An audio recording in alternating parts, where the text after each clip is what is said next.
Great, thank you, Nuria, and thank you to the ECGI and IESE for the invitation for putting on this whole conference. So let me just introduce my co-authors. So most of the academics here will know Dirk Genter, who's at LSE. You might not know Tom Gosling. So he was the head of PwC's executive pay practice. He's now an executive fellow at LBS and also ECGI. He has a PhD, although in applied math, but one of his main specialties is to translate academic research into a practitioner audience, which was really valuable for this paper. So what do we do in this paper? So quite like Paul, I'm a newbie to the idea of using survey research methodology, but we do think it is useful to answer questions that standard empirical research can't address. So what is the typical way that we've done research on CEO pay for decades? We have some theorists who write down a model. Right, you maximize CEO pay, you maximize firm value. Other people might maximize CEO pay. You maximize firm value subject to incentives and participation. And then you make some predictions. Maybe the more risk averse the CEO is, the less performance sensitive pay she has. And then some empiricists come along and they test those predictions. And again, we learn a lot from that method. However, it makes some important assumptions, and these assumptions are often so taken for granted that we might not even question them. So if you think about the objective function, that's firm value net of CEO pay. And so then the only cost of CEO pay is the direct cost of shareholders. If you pay her 5 million, then that reduces firm value by 5 million. But we might think there could be other costs of high CEO pay. So it could be some cultural issues, right? If the CEO is overpaid, we think that this company is unequal and unfair, and maybe workers will be demotivated. So maybe we've got the objective function wrong. Or maybe we've got the constraints wrong. So we think about the participation constraint. If you would pay the CEO €1 less, she would quit, because we normally have this binding, but we might not think that this is realistic and true in real life. And what about the incentive constraint? Again, taken literally, that suggests if we reduce pay for performance by €1, the CEO would not be maximizing long-term value. But again, we might not think this is realistic. Indeed, in our profession of academia, we believe in intrinsic motivation, maybe cultural norms, not just financial incentives. So maybe we've got the constraints wrong. And maybe we're ignoring other important constraints which are missing from many of these models. Maybe there's history as a constraint. Maybe you can't cut pay below last year's level, even if the CEO's underperformed. Maybe we need to do what employees think to be fair, what customers and the media think to be fair. And so this is one thing we'd like to do with a survey. Why? Because with empirical research, you have data, but data is the outcome of an optimization problem. We don't know what the objectives and the constraints were that led to the optimization that we see in the data. So that's one thing we're trying to look at, the objectives and constraints. But the other thing we're going to try and do with the survey is to look at the determinants of CEO pay. What do boards and what do investors take into account? And you might think, well, do we really need a survey to do that? Can't we use standard empirical research? We'd run a regression. But some of the most important determinants of CEO pay may be really difficult to measure. So we learn in basic PhD courses, risk aversion matters, but do we have a good proxy risk aversion? Maybe in Sweden we've got measures of total wealth, but we might not have that in other countries. So this is why we also would like to look at what determines CEO pay. Now, there are limitations of archival research and surveys, but I'm going to stand on the shoulder of giants, so thanks to Paul, he's already discussed that. And so what we had to do was to be very cognizant of these limitations when designing the survey, in particular on something as emotive as CEO pay. You might think, okay, maybe in Paul's survey, they might misrepresent the results. But in my survey, there might be even more incentive to misrepresent the results because CEO pay is such a hot potato. So you have to be really careful with what we would like to ask. So I presented this paper many times and people in the audience say, oh, why didn't you ask this or this? There were so many questions we would have loved to ask, but we just thought we would not get a truthful response from some of them. So we had to limit the survey to the things we thought we could try to identify with some modicum of accuracy. So my final preliminary before we start is who are we surveying? So we're going to survey directors, Why? Because they are the ones who set pay. We're going to look at FTSE all-share companies, the non-executive directors. But we also will survey investors. Why in the UK? Like many other countries, there is a say on pay vote, so this is something where investors do have a voice. And so that's one interesting thing that we do get out of our survey, because there have been many famous surveys looking at companies. So there's Paul's, there's Gillian's with John and Cam and Shiva looking at companies. And you do have some surveys which look at only investors, let's say Kruger, Sortner and Starks, on the importance of climate risks. But what we're able to do is to look at directors and investors together. And so why is that interesting? It's because they might have different views of the world. Right, so in a model, and my models suffer this critique, right, we assume there's a single principle, a board of directors who acts in shareholders' interests. But in reality, the principle might say the board might not act in shareholders' interests. Now, you might think, well, that's not novel. Lucian Bebchuk has claimed that for decades. But when there's a disagreement between directors and investors, a corporate finance person like me thinks agency problem. But in asset pricing, they think about disagreement. People might just have different views of the world. So why directors might not act in shareholders' interests is not that they're crooked, it's not that they're sort of under the CEO's thumb. They might just have a different view as to what the optimal contract will look like. And one of the running themes that comes through the survey is how they actually have different views of the world. So just like we embrace disagreement in asset pricing models, maybe this is something that we could inject into corporate finance models. Now you might think, well, that's all well and good. Okay, I'm thinking about new things to put into corporate finance models. But what has this got to do with culture? Like nothing. On the face of it, right, we never set out to write a paper on corporate culture. We try to write a paper to test the importance of the standard factors we develop in models, right? So this is the role of financial incentives and pay for luck and so on. But then we went through the survey, so this should be deliberately off. When I went through the survey, we realized that actually standard models had quite limited explanatory power for many of the phenomena that we see. So could culture be an explanation? It could be, but we do have to be careful not to go too far the other extreme. So one of the critics of culture is that anything that you cannot explain with sort of standard tangible stuff, people will often attribute to culture when it might be other things. So what I'm going to say is I'm going to say, well, what can we explain with standard models and what can't we? And maybe some of the things that we can't explain with standard models could be attributed to culture, but maybe they couldn't, and it's great that we have far more culture experts in the room than me who might be able to say, well, are these cultural factors, or are these just other intangible factors? Now, before I continue, one final thing is that we have a lot of cross-sectional variation in terms of the companies that we have, the investors. Are you a passive fund, an active fund? Are you an ESG investor, a mainstream investor? We did a lot of cross-sectional tests, but we found like really limited cross-sectional variation. So I've done a lot of papers on block holders. I hope to find that whether you have a block holder affects the results, but in fact, the results were pretty consistent throughout our sample. So I'm not going to show you any cross-sectional tests. So let me go through the results, and we are asking, we're exploring three main things. So the first is the objectives and constraints. What are you trying to do as a director, setting CEO pay, or as an investor voting on or maybe engaging on CEO pay? Now, if I go back to the very basic program I mentioned earlier, there are three things that we look at. We set pay to minimize the cost, because that maximizes value. We also set pay to make sure the CEO doesn't quit. And we also make sure we set pay to ensure the CEO is incentivized. So the first question is a basic one. Well, all those things are important, but what is the relative importance of those? We are forcing you to rank those things, so which is the main important thing and which might be third order. And so the first thing we'd like to stress is something that both directors and investors agree with, which is actually the level of pay is third order, at least compared to the other two things. Which itself is interesting, right? Because a lot of people get angry with pay being so high. They're saying, well, directors and investors, you should try to lower it. Now, if they could lower it without any consequences, I'm sure they would. But if there are some potential negative consequences on the first two things, maybe it's not worth it. So we might not be able to rely on directors and investors to keep pay down.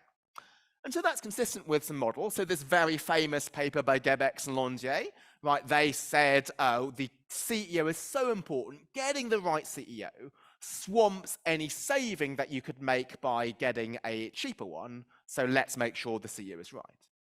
And it's also consistent with the less famous and less cited paper that I wrote with Gebex, which looks at incentives, right? The effect of a CEO on firm value is so large that you want to incentivize her to maximize long-term value. So here's where there's agreement, but there is disagreement, not huge, but still statistically significant disagreement, as to the first two objectives.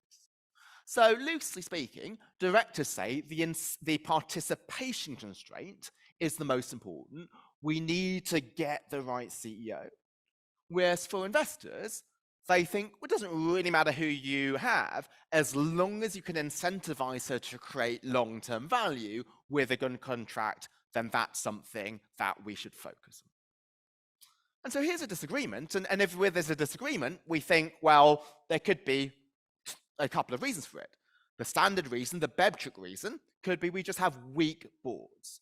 Right? Boards could lower pay, but they don't. They claim that we need to not upset the CEO and cause her to leave, but if they just worked a little bit harder, they could lower pay. Now, the next two things are the more interesting things, which is maybe the boards are not deliberately lazy, but they might just be uninformed. So maybe the boards don't realize how deep the CEO labor market is. Maybe they're just looking at their old boys clubs to think about who the potential CEOs were. If they were just to expand the network, they might realize if I lower pay and the CEO quits, that's not a problem. I could hire somebody else who could do the job just as well. But on the flip side, you might have investors being uninformed. And I think this is really interesting because many people, including me previously, used to think shareholder power is always a good thing, right? If shareholders have a say on pay vote, they can make sure that pay is consistent with long-term value. But we might also think that setting CEO pay is really complicated, right? We need to use compensation consultants, we need benchmarking, we need to look at the academic literature. Maybe investors don't actually know the best pay scheme for this particular setting. Maybe these pay schemes are not one size fits all. And like Paul, we had not just the survey data, but some qualitative responses in form of, number one, free text fields, and number two, follow-up interviews with some of the respondents. And some of them, they did not hold back. So obviously you are wondering, would they say something truthful on pay, or would they just say what you'd like to hear? But some of them were quite vocal. So this investor said, this director said, this is becoming a joke. Good people are leaving public companies for private equity in droves, and governance people, these are the ESG people within investors, should get a proper job. Right, they're asking us to cut pay, but the CEO will walk. And in case this was ambiguous, you didn't know what the director really thought, she adds, I feel very strongly about this. So here's the idea that we have big disagreements within directors and investors. There is not a single principle, as I've assumed in some of my prior papers. So that's what I'll look to. Yeah, we've looked at the standard model, right? Objective, two standard constraints. But are there other constraints that we've been missing out? And so what we found was that 2/3 of directors admitted they would sacrifice shareholder value to avoid controversy on CEO pay, where controversy I'll define shortly. And this is interesting, right? Because again, if you're going to be biased in your response, you wouldn't claim that you're going to destroy shareholder value, but 2/3 of directors admitted they would do. Why? Because there are other constraints that they had to satisfy. And what are those constraints? Well, we ask investors and directors this separately. And for directors, the main source of constraints is investors, and the scale here is from -2 to +2. And this is really interesting. Why? Because if you go to standard models, investors should not be the constraint. Why? Because directors and investors can solve the same optimization problem. Right? If they see the same program, they will solve it. They will agree what the solution is. And directors just need to offer the optimal contract. And investors will say, attaboy, they will support this and will wave this through. That's if we all viewed the program as being the same. But the fact that directors claim they have to sacrifice shareholder value to get the shareholder vote, suggests that shareholders are pushing them in ways in which directors would not have gone otherwise, because maybe shareholders have a different view of the world. If you put it bluntly, directors often think, shareholders, you've never worked for a company. Right, you don't know how important a CEO is for her organization. You're saying, let's just lower pay and get somebody else, but you just don't really appreciate the value of the CEO. As one director said a bit more politely than the last one, shareholders appoint remuneration committees and then often seek to micromanage their duties. And what do investors think the other constraints come from? They think they're from employees, right? So maybe employees do care about pay differentials. Yes, my theoretical models might suggest you shouldn't, but they're wrong, because in the real world, if employees concerned about that, then that's something investors, and then by extension directors, also need to care about. And finally, we can think about what are the consequences of these constraints, right? We need to take these other things into account. And 77% said that these constraints force them to offer lower pay than they would have done otherwise. 77% of directors, sorry. Now, if you are forced to offer less pay than you would have done otherwise, what are the consequences? Well, in a standard theory model, there could be only one consequence. The CEO leaves. Why? If you were offering the optimal contract, then the CEO would have no rent on the table, the CEO would be exactly at her outside option, you offer less pay, she walks out of the door. But actually, this was not the case. So why did we ask this question to begin with? Like, we would have loved to ask, do you overpay your CEO? But nobody's going to respond truthfully and say, yes, we do overpay my CEO. So the way to ask this, to try and get some truthful responses, is were you ever forced to offer lower pay than you would have done? And then were there some external consequences? And interestingly, 41% were freely admitting that there were no adverse consequences. So any bias here would suggest that you would try to claim, oh yeah, the world blew up because we had to offer lower pay to satisfy these pesky investors, but at least ex post, right, in 41% of the time, this was not an adverse response. However, the more popular response is also not predicted by theory, which is the CEO is less motivated. So what does any graduate student learn when they take a contract theory class in the PhD program? What affects the CEO's motivation? It's not the level of pay, but it's pay performance sensitivity. Right, how much you're paid if you succeed versus how much you're paid if you fail, that slope is what determines my incentives to work hard, not the flat level of pay. So why might it be that the level of pay affects motivation?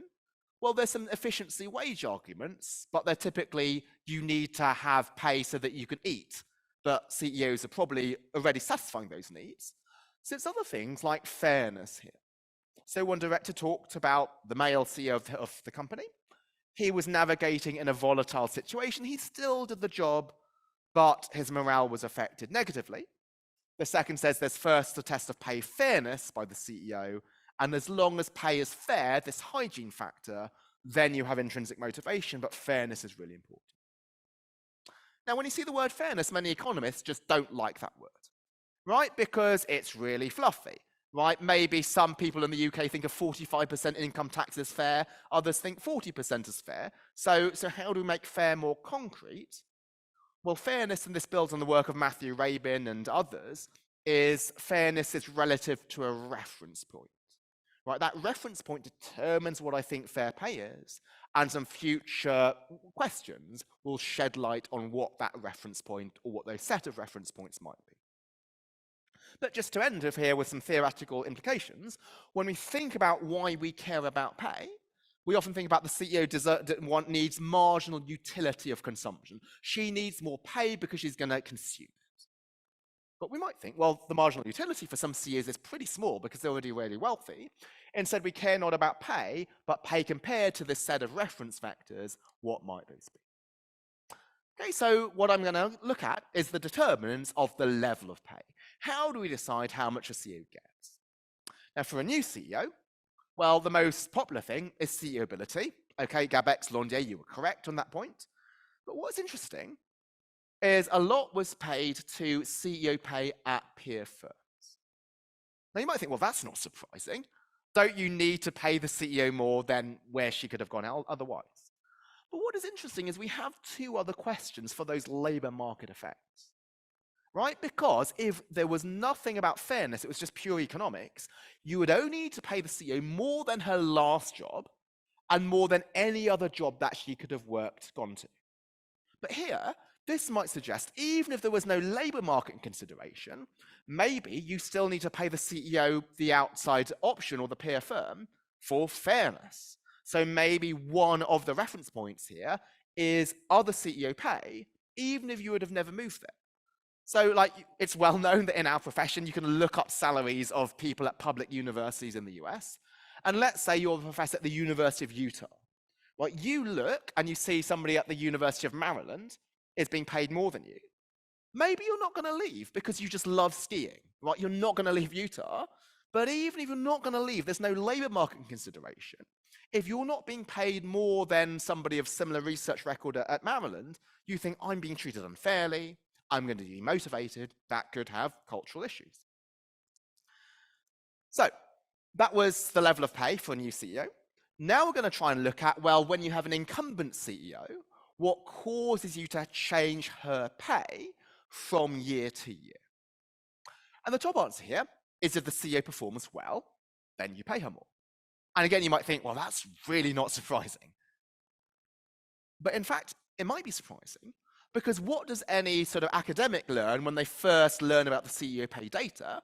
They learn that the biggest source of incentives is not the level of pay, but the existing stock and options that you have.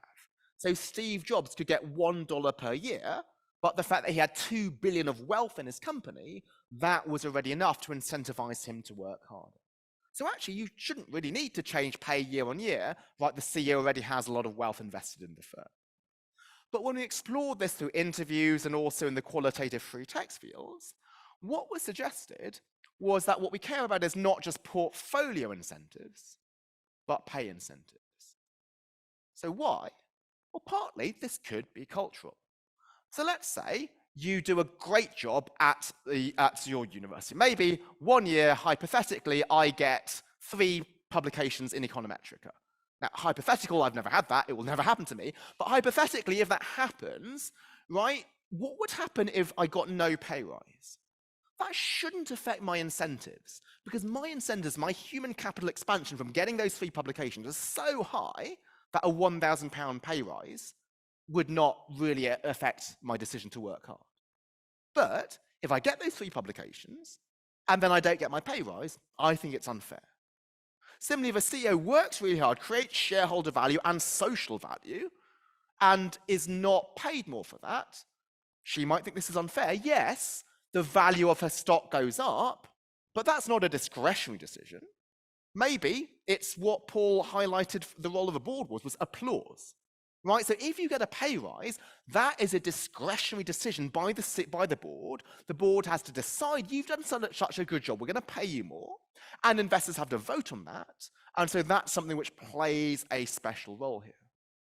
Where portfolio incentives, your stock price going up, maybe that's something which is just going to happen anyway. So here's one of the most important free text fields we saw to recognize achievement. The retrospective acknowledgement of exceptional performance is important. So Xavier, Gabex, Dirk Genter, and I wrote the survey on CEO pay recently, saying that when you look at incentives, you just amass all of them together. What matters is the change in your overall wealth, not the individual components. And it seems we might be wrong. Right? There's a special role played by flow pay, which might not be played by your stock and options. Let me just skip this in order to get to finish on time. So the final determinants I'm going to look at is variable pay. What determines the sensitivity of pay to performance? And before looking at that, let's take a step back and say, well, what motivates a CEO to begin with? And embarrassingly for academic research, we found that financial incentives, which all of my papers have looked at, are not the most important. Right, incentives from bonuses, long-term incentive plans, they are not as important as intrinsic motivation and personal reputation. And we did a lot of beta testing in this survey before launching it to make sure that people understood what we meant by these things. So what do we mean by personal reputation? It is not labour market reputation. It is not that I want to do a good job to avoid being fired, this is here, or I want to do a good job so that I can be headhunted and poached by another firm. Because you might think, oh, the idea of reputation, that is in models like Gibbons and Murphy. But actually, all we mean by personal reputation is, let's say you're at the University of Utah, you never want to move anywhere else, you still want to be publishing so that you're respected by your other academic colleagues. That's natural for us, and it might also be natural for the CEO. But if that's the case, why then do we need to offer pay for performance? Right? If intrinsic motivation and reputation are such important drivers, why do we offer incentives? Well, it's because of this interesting interaction between the two, right? Because, yes, you should have a motivated CEO, but if he or she doesn't think pay is being fair, then that intrinsic motivation just wanes. So fairness is a hygiene factor. Once you're being paid fairly, then your motivation will kick in and you're going to be working hard, but we still need pay to be fair. And so this is a second reference point as to what determines fair pay. Not just the pay of peers, but how much value you've created, what firm value is like. So if I think I've created firm value, even if I would have done it anyway, I still think it's fair to me for me to get a share of that. So some of the economists here will know about the ultimatum game, where with the ultimatum game, somebody just gets a random 10 units. But unless you give 3 to the other person, they will reject the division. They demand to have a share of this, even though they don't really deserve it. And what was interesting is this explains why a lot of people think pay for luck is actually fine. This is one of the big puzzles if you think about Holmstrom's theory. Why is it that things outside the CEO's control, they're paid for or they're punished for when it's luck? Right? A standard economist will say luck is outside your control. But from a fairness perspective, right, let's say we have a pandemic, CEOs, so employees are losing their jobs, investors lose their money. What would happen if you just say, I'm not going to change the CEO's pay, right? The pandemic was outside his control. Bengt Holmstrom tells you that I should not cut pay, but you're going to be laughed out of the court of public opinion, right? It is fair if everybody else suffers that the CEO should suffer as well. And then on the flip side, even if there's an upswing, which might be a role, if investors are benefiting, maybe the CEO should benefit as well. And let me just end with one final thing before I'm out of time. I didn't highlight it here, but I'll mention it because it came up in the 2 earlier presentations. We did ask, is it to motivate the CEO to improve outcomes other than long-term shareholder value? So when we said variable pay here, we did not say pay to the stock price, but any sensitivity, maybe things like ESG metrics. And people said, well, actually, we don't think this is so important. Why? Why do we care about these ESG metrics? Because they are linked to long-term shareholder value. So linking pay to long-term shareholder value is enough. And also there's a concern that no set of ESG metrics could capture the totality of different things that we look for from an ESG perspective. We've already discussed many things that a CEO should care about. And if you just focus on a couple of measurable ones, maybe some of the unmeasurable ones, culture might be one of them, will get ignored. So I said this in my last slide, but there was one fun slide on culture that I just remembered I added in. I don't normally have this in any presentation. When we looked at the free text field, so why do you offer variable pay? People did talk about the importance of culture. They say in our organization, right, we offer commissions to salespeople, right? So they are paid for performance.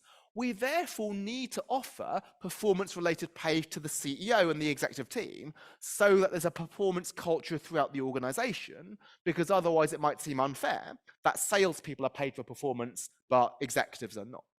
And this was really striking to me, right? Because when you think about internal dynamics within a company, we've typically only thought about pay ratios, like the level of pay. If the gap is too wide, that's bad for culture. But what this suggests is that the structure should be similar throughout the organization, otherwise there might be cultural misalignment. The last point, difficult to think about the CEO in isolation from the executive board and the firm as a whole. Let's have similar principles throughout. So even if the CEO has so much intrinsic motivation and reputational concerns, you still need to make her pay sensitive to performance because everybody else is, and that's something where we want that running through the organization. Okay, well, thanks so much again for the opportunity. Really looking forward to Javier's comments and everybody's questions.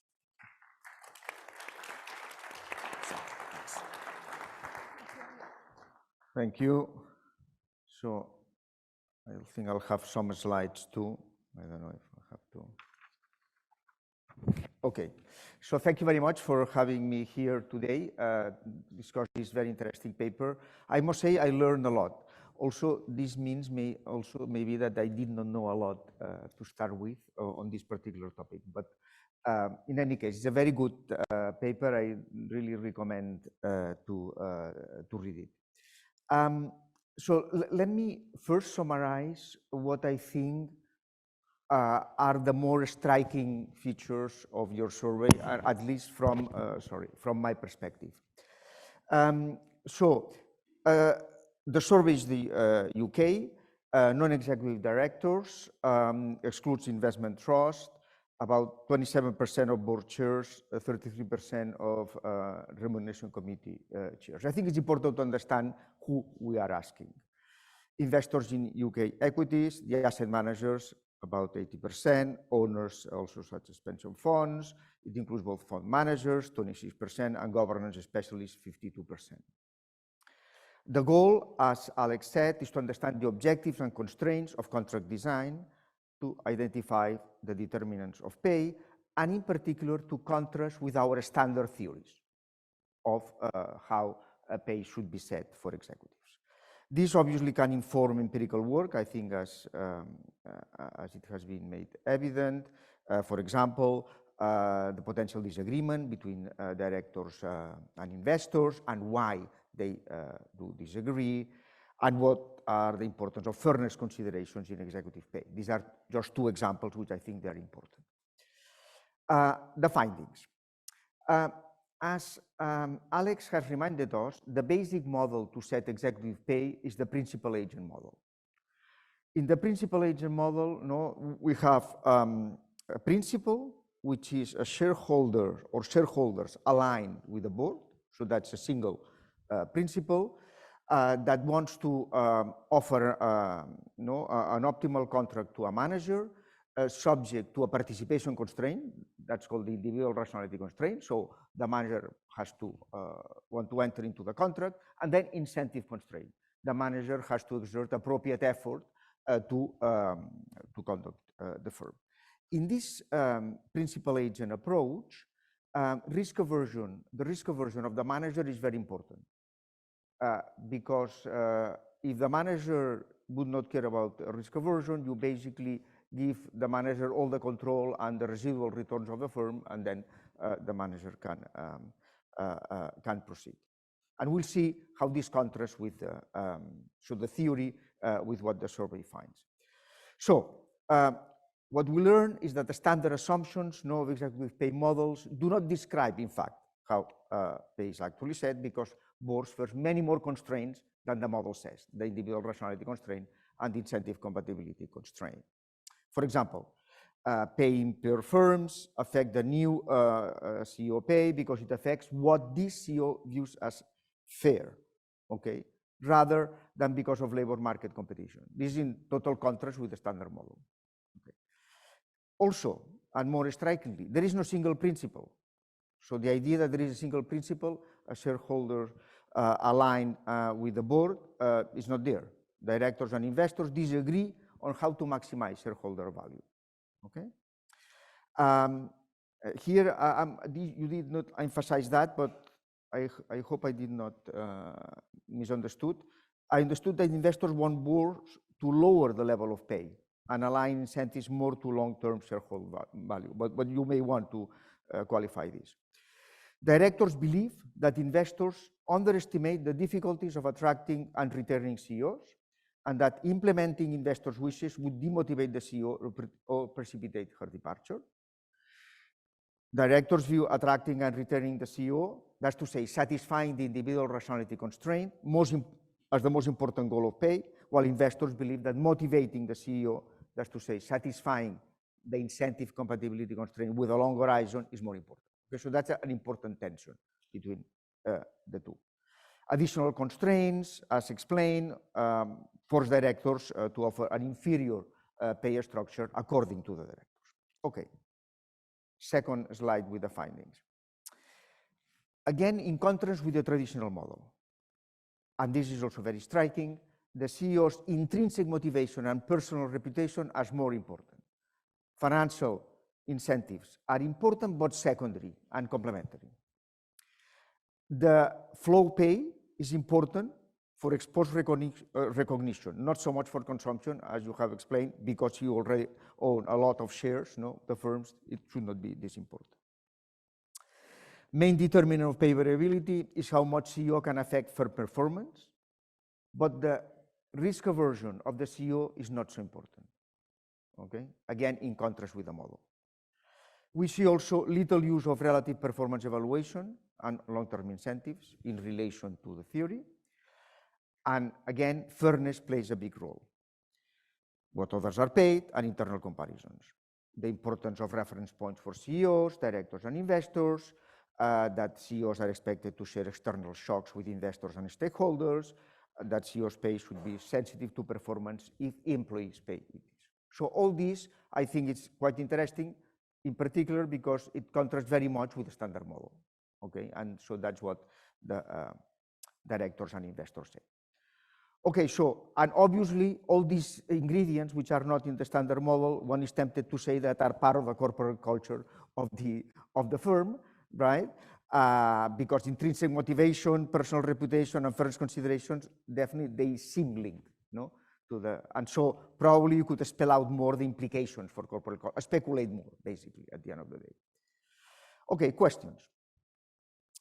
From the theoretical perspective, how to incorporate fairness and recognition constraints in a principal agent model? How do you do it? Okay, so that's one challenge for the analyst. The other puzzle, why these two predictions of the theory are not implemented, the long-term incentives and relative performance evaluation. And then on the level of pay, maybe you could try to go a little bit further. Or tease out more what the survey says. I still am puzzled, no? What explained, no, these extremely high levels of pay of CEOs, when on the other hand, you are saying, and the survey is saying, that intrinsic motivation and personal reputation are the drivers of effort. Well, if intrinsic motivation and personal reputation are the drivers of efforts, why do you need to be paid 50 million? That's a puzzle, okay? Obviously, financial incentives are complementary and so on, but I think we still have a puzzle here, no? I have some ideas of why this happens, but let me not get ahead of myself. So then on the discrepancy between directors and investors, because of differences in implementing solutions, or maybe the capture of boards, so could you disentangle a little bit more what's behind that, or try to disentangle it more? As you know, the capture of boards is more the rent extraction view, right? No, that boards are there to maximize insiders' pay, basically, and not the value of the firm. Okay, some comments. So first, obviously, on the survey methodology, you've already talked about a little bit the limitations. Probably would be good if you were to try to think a little bit harder of potential self-selection biases in the survey, in the respondents.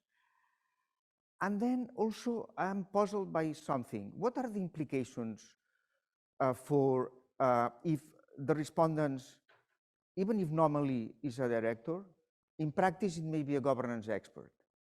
What does this mean?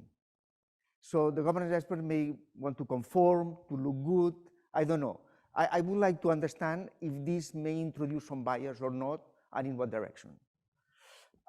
Then, and finally, in terms of controls, I think that you could try to exploit more the differences between firms in your sample, and then see what you can take out. For example, with firms with different levels of ownership concentration. So firms that have larger shareholders or not. Firms with different degrees of common owners, all these big funds. Firms that have all these big funds because they may care about external effects. firms facing different competitive pressures in the product market, facing differences in the market for corporate control, or in different sectors. For example, in banking, I think you have like 24% of the sample, so that's a lot. So let me just go very briefly and quickly on these items. So ownership concentration, we may worry, that the potential problem, which has been pointed out in the literature, is that large shareholders abuse minority interests. Do we see anything of this sort or any hint? Common ownership, we know that firms with common owners may have executive remuneration less sensitive to performance or less dependent on relative performance evaluation. Do we see anything of that? Or the managers of firms with common owners may care about external effects, be it whatever, in other sectors, spillovers, environment, etc. Do we see any hints of these things? Also, and related to the first one, the managers of firms with more fully or well-diversified passive funds versus active funds, do we see any difference? So I don't know if you have enough kind of data and variation for all these, but these are just ideas. Competitive environment.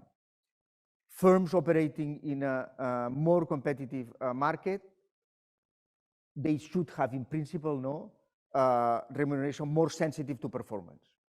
And the idea is just an evolutionary idea. If they are not, they may be expelled from the market.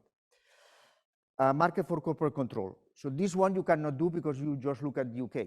But if you were to replicate this with other jurisdictions, you may try to see whether, for example, firms operating with a better functioning market for corporate control then may lessen the capture of firms by insiders. And this may affect the level of executive remuneration. This you cannot do, but I think it's a general idea. And finally, and with this I will end, the banking sector. You have quite a bit of data from the banking sector, and we know that the standard model, and I think you've even worked on that, of incentive compensation when applied to banking executives should take account of the specificities, which are high leverage, endogenous source of risk volatility, possibility of asset bubbles, which are everywhere, but in the banking sector in particular, it's very relevant. And then with this type of convex payoffs, with limited liability, well, there is this huge incentive to increase risk, right? And we have evidence in the global financial crisis. Do you see any differences in your sample on the responses? And obviously, there has been the proposal to link manager compensation to default risk or to the value of debt. Does this, there is anything on that in your sample? And obviously, as you know also, well, this has been, executive remuneration in the sector has been reformed. There is all kinds of the clawback clauses, the vested incentives, etc. So I wonder whether all this has had any effect, and if you perceive anything. Okay, so that's these are the comments. Thank you very much. I learned a lot on that. Okay. So before I give the floor to you to ask Alex questions, maybe Alex, you want to reply to some of the comments that Xavier rose, or you prefer? Sure, just say thank you so much. That was a really great discussion. Loads of points that you raised. I'll just respond to only 3 just because I'd like questions. So the first is, why is it that if intrinsic motivation is so important, we're still having to pay CEOs such a large amount? And I think these things are connected. So one thing that the board would often say is that the worth of the CEO really matters. So how much you pay the CEO signals their worth to the company. And in particular, since pay is such a small proportion of firm value, why are you denying me this £1 million pay rise when it's basis points of firm value? That signals that you're just not really worth it compared to another company who values their CEO more. And there could be a cultural issue to this. So there was one director, one chair actually, who said that in board evaluations, given UK culture, people just don't say nasty things. They say, oh, you're doing a great job. Everybody's doing a great job. So the one thing which you can verify is how much you're paying them. So if you're saying, if you really want to reward the CEO, you can't just say you're doing a great job. Everybody says that. You need to give them a pay rise. So I wish we were in a different equilibrium where actually pay was not the way in which, like in academics, you give citations and then people get happy. You don't pay them. But just the equilibrium is that pay is what gives you the worth and gives you the intrinsic motivation. Second, like the cross-sectional things, I wish we had this variation. So I've done a lot of work on block holders, and I wish that I'd found differences. But when we cut it by large shareholders, when we cut it by firm size even, we found very little differences. The only one thing which did come significant is there's one question I didn't present, which is what causes you to have a pay cut? And one of our responses was the firm encountering financial constraints, and that bits more for smaller firms than larger firms, which makes sense because the COP is a larger element of firm value. And then the questions you had on banking were absolutely very fair. When I was lucky that we presented at a corporate governance conference just the questions before any of the responses, which is good because you only have one chance to run the survey. And David Yermak was in the audience. He said, I am shocked that you're not testing your own theories, which is why don't you link pay to the value of debt, which is the default risk thing. I've got work on inside debt. And the answer is that people just do not care about my research as much, right? So we only have a question budget of sort of 15 questions. And so what we wanted to ask were the questions that even people outside the COP literature would care about. Is pay too high or too low? What motivates you? Something like should pay be tied to debt or equity? Maybe a COP nerd like me cares about that, but a normal person might not. So unfortunately that was culled when we got to the final question list. But otherwise I would love to ask some of the questions that you mentioned. Maybe at least this opens the door to surveys being used in COP, and then somebody else might look specifically at the banking sector following up, because as you're saying, they're unique things which this general survey was not able to get to. Thanks so much. Thank you. So questions from the audience. Anybody wants to be first? So let's see if we can have exactly microphone. Perfect. So Alex, thank you so much. That was a fascinating talk and fascinating paper. I'm curious how you interpret the results, though, given, at least from the survey evidence that we talked about earlier. You could imagine that in some cases the board is really consciously trying to do the right thing for investors. And in other cases, the board feels that the CEO's got too much power and is wielding that power and through compensation. How do you disentangle those, or how do you interpret the results, given the sort of both types of directors might be in your sample? And is there any way to use cross-sectional variation in the way you might perceive the directors being appointed or behaving that would allow you to do that? Great, thanks for the question, Paul. We had some questions which I didn't get to, which is, one basic one is, do you think pay is too high, too low, or just right? Not surprising, most investors thought pay was too high. And then we asked, well, what is the reason for this? Is it that the CEO has too much bargaining power, which could be nothing to do with the board's fault? Right, so if the CEO was just scarce, you're uniquely talented, you're paid a lot. But then we explicitly asked, is it that the board does not exercise its decision rights correctly? And finally, investors don't have enough power. And in fact, a lot of people said the latter. So boards, they do have power, they are not actually using it correctly. And maybe there is an agency problem here, in that if you offer a lower pay contract and the CEO quits, well, who has to find the new CEO? It's the board, right? They have to do their job, and that's something which is just it just takes a lot of time. Whereas with investors, they're diversified, and even if there's a bit of a distraction, that's not going to affect their portfolio. So there could be an agency problem here, is that the board just would like a quiet life. Also, what was interesting is the board would admit to us, we deal with the CEO all the time, right, in board meetings, whereas with investors, we only face them like once or twice a year. So just automatically, you're going to be siding with the people that you spend more time with. Now, is this deliberate bias? Or is this just sort of accidental? You tend to care more about things that are visible and salient. It's not clear, but these are these cultural issues that we often don't take into account in the standard models. Thank you. Gaizka? Thank you, Alex. No, I'm just curious whether your survey evidence provides any insight related to the prior sessions, or why we are, let's say, observing this increasing use of metrics, let's call it ESG metrics in compensation contracts, or these metrics that relate to somehow to externalities. And related to this, I mean, given that you're top theorist. I mean, do you think that we need a, let's say, a specific theory to model what we could call ESG pay? Or can we deal with this, with existing models? Maybe incorporating the insights that we just learned from your survey. Yeah, thanks very much for that question. And I think obviously ESG has been a really popular topic nowadays, but as you're saying, I think a lot of ESG things we can understand with standard models. So I just wrote a pretty controversial paper called The End of ESG, and that was not to be disparaging about ESG, but to say that ESG shouldn't be considered differently from any other drivers of long-term value. And so one of the important models is Holmstrom and Milgram multitasking. And so what that suggests is that when you have many things that the CEO should do, maybe improve the environmental footprint, maybe improve social welfare, but other drivers of long-term value like culture, do we call that ESG or not, or innovation, do we call that ESG? If you're paying for some of them, then maybe you're going to shirk on others. Or if you pay about, like I know that Gillian's going to talk about diversity later, what do people link pay to? They might link pay to observable demographic diversity. So maybe I would count as a diverse director, right? When maybe I've got a finance background, I was educated in the UK, maybe a white male who didn't go to university might add more than me in terms of diversity. So you might only be able to measure cognitive diversity and not demographic diversity. So I think those models which suggest that you have soft information and not hard information, or multitasking, I think all of them can sort of shed light on this. And that's why for me, even though I'm an ESG person, I'm quite skeptical of the idea of linking pay to it. I wrote an article called Why We Shouldn't Link Pay to ESG Targets in the Wall Street Journal, just basically using existing academic research, not needing new ESG pay models to suggest why is this a bad thing.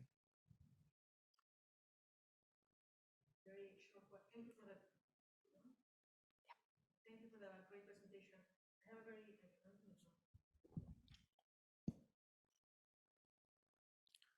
very short question that you didn't mention, but maybe it's not in the survey, but regardless, on your opinion, the role of intermediaries. So the work that I've done on boards and investors, there's always they always go to that consulting firm that tells you what should be the right price. So what is the role of market intermediaries, these guys that come up with the number? Yeah, so we had another question which we didn't present, which says, how much influence do you think that the following have on pay? Is it too high, too low, or just right? So does the CEO have too much influence on our own pay? Does the board? But we also had proxy advisors and we had compensation consultants. What was interesting was that each respondent blamed the other party's advisors. So the board blamed proxy advisors, which advise the investors, and investors blame compensation consultants, which advise the board. So they say, well, compensation consultants, they're just doing what the board wants to do anyway, they're not being independent.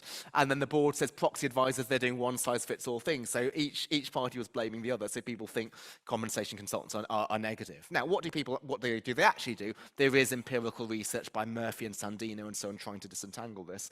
But people don't have much love for compensation consultants in the investor universe. In this, okay, so I have one question on my own, so I'm going to take the advantage of being the moderator, and then I'm going to read some of the questions that we have from online. So it seems to me that clearly you've just brought us this amazing topic of this puzzle that shows that the theory, it really has a long way to go, let's say, to include all the things that are going on, no? But the big problem with this is that for us to include this in the theory, we need to understand the mechanisms. Otherwise, it's very hard, no? So that's why most of these questions want to know more about what's behind that and how we can explore all these differences. And I have another one that goes on this direction, which basically it's when you have different sectors, one can be banking, but for example, in banking, more or less, it's very, the type of things that people take into account follow a certain common practice. You might disagree on which weight you give to some things, but it's a common way in kind of setting the CEO compensation. While in some other sectors, maybe it's much more varied. So I was wondering whether when you talk to directors on different sectors, when you see sectors where there's not a common practice for CEO payroll, you see these weights differing much more than what you would see in banking. And it also has to do with this self-selection, no? What we can learn from that. And then the other questions that I'm putting all of them at once so that you can put them answer all at once. everything. We have one from home, from Professor Nuno Fernandes from IESE. So he says that Well, he has been puzzled with these investor controversies that you showed.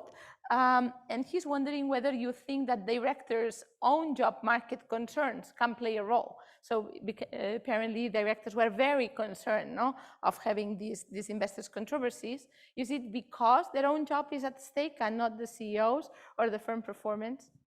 That's the question that we have. Okay, maybe I'll just start with that last one. So why are directors so concerned with shareholders' disapproval? It could be that, but it's not so much losing their job, but getting a public spanking. So what do I mean by that? So just for a couple of years ago, they now introduced it that if you get more than 20% opposition to a shareholder vote, then you get put on a public register, which is held by the Investment Association, which is like maybe the equivalent of the Council of Institutional Investors in the US. And there's huge public stigma to that. And you might think, well, if 20% is enough, well, that's quite, I wish 80% was the requirement for a Brexit vote, then we wouldn't be in this situation. But here they're saying, well, if you need to get more than 80% support, otherwise you get this public spanking. And so people might just do things which are not innovative.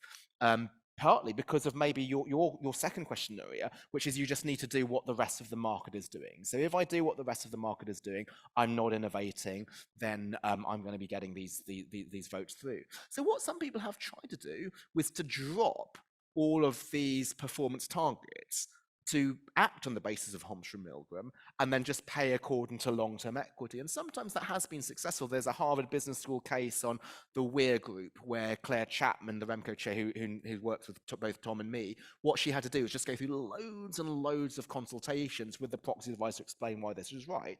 But she was really concerned about that. Other people are just not going to bother. They've got their career concerns. Your first question was about the mechanisms, and this is why it is really useful to, like Paul, follow up with the interview. So you mentioned fair in your responses, and what is fair, and so and trying to understand what would be the consequences of not offering fair pay. No, the CEO is not going to leave, but they're just not going to be as innovative and working just as hard. So one thing I am now doing is I'm writing a theory model based on these findings. It's called A Theory of Fair CEO Pay with Pierre Chenot and Daniel Gottlieb.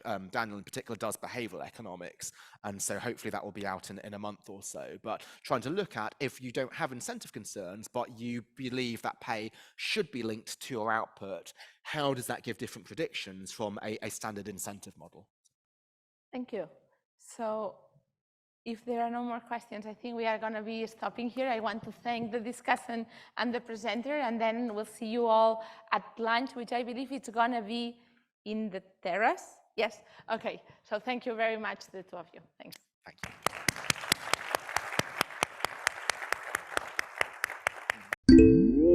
you.